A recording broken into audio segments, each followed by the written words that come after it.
আসসালামু আলাইকুম। প্রচণ্ড গরমে ঠান্ডা ঠান্ডা পুডিং খেতে কে না পছন্দ করে। খুব সহজে অল্প সময়ে কিভাবে ক্যারামেল পুডিং তৈরি করতে হয় তাই শেয়ার করব এই ভিডিওতে।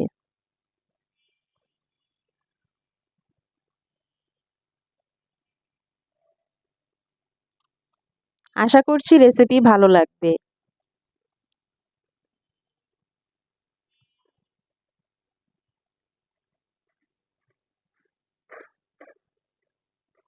পুডিং বানানোর জন্য 1 লিটার ফুল ক্রিম তরল দুধ নিয়েছি। চুলার জাল মিডিয়াম রেখে দুধটাকে ঘন করে নিতে হবে। 1 লিটার দুধ জাল দিয়ে হাফ লিটার করলেই হবে।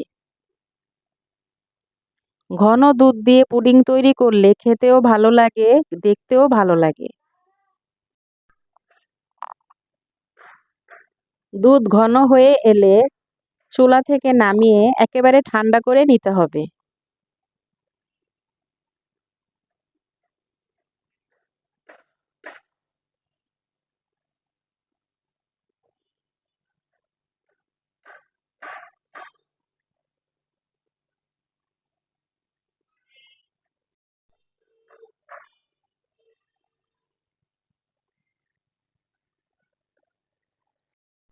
দুধটা ঠান্ডা হতে হতে এখন ক্যারামেল তৈরি করে নিব। চুলায় একটি পাত্র বসিয়ে চিনি দিয়ে দিব হাফ কাপ। সাথে চিনির অর্ধেক পরিমাণ পানি দিব। চুলার আঁচ লো করে দিয়ে অপেক্ষা করতে হবে কালার আসা পর্যন্ত। সময় একটু বেশি লাগবে।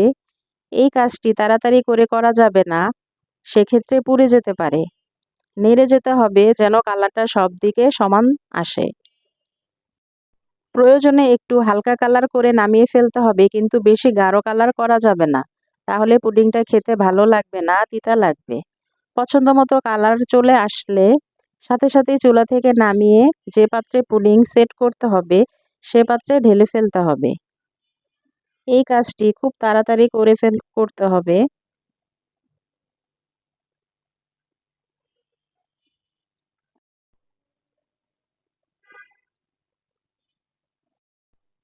1 লিটার দুধের পুডিং তৈরি করতে লাগবে 3টি ডিম। নরমাল তাপমাত্রার ডিম নিয়েছি। আমি যেহেতু দুধ ঘন করে নিয়েছি তাই 3টা ডিম নিয়েছি।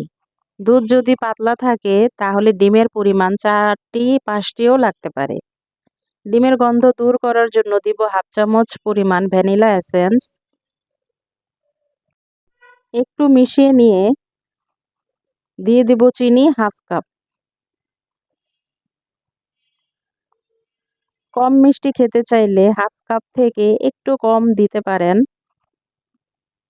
এখন ভালো করে সবকিছু মিশিয়ে নিব। চিনিটা গলে গেলে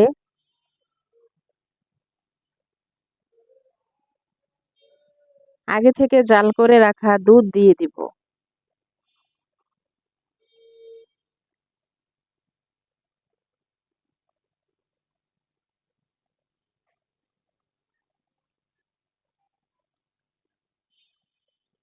দুধটা যেন সম্পূর্ণ ঠান্ডা থাকে।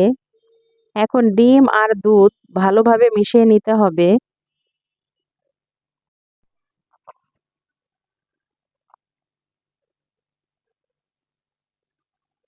মেশানো হয়ে গেলে একটি ছাঁকনি দিয়ে ছেঁকে এই মিশ্রণটা বাটিতে ঢেলে দিতে হবে। ছেঁকে দিলে পুডিংটা খুব স্মুথ হয়।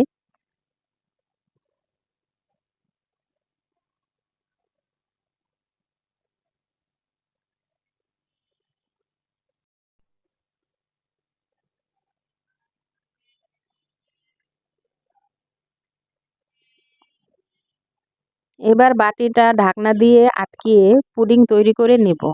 চুলায় একটি ভারী পাত্র বসিয়ে অল্প পরিমাণ পানি দিয়ে দিব। ভারী মোটা হাঁড়ি হলে পানিটা তাড়াতাড়ি শুকিয়ে যায় না, পাতলা হাঁড়ি হলে পানি তাড়াতাড়ি শুকিয়ে যায়।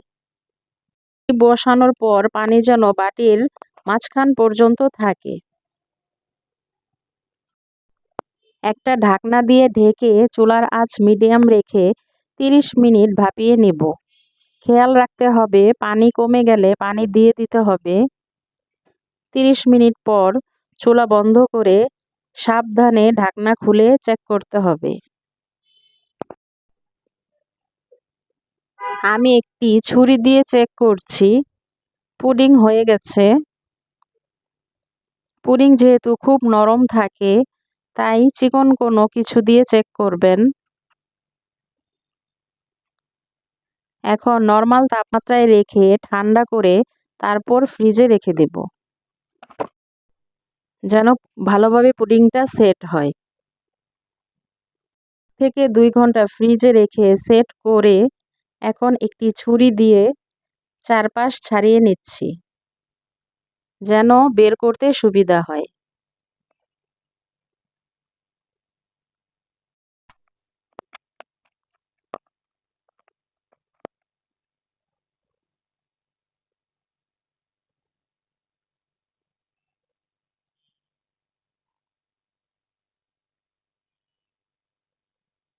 পুডিংটা একেবারে পারফেক্ট হয়েছে। কালারটাও খুব সুন্দর হয়েছে।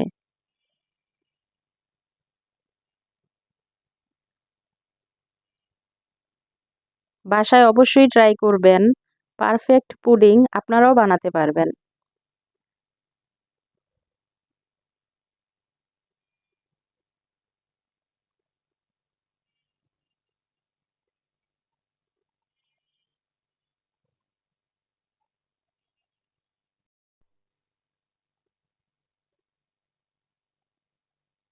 সবাই ভালো থাকবেন। সাবস্ক্রাইব করে সাথেই থাকবেন।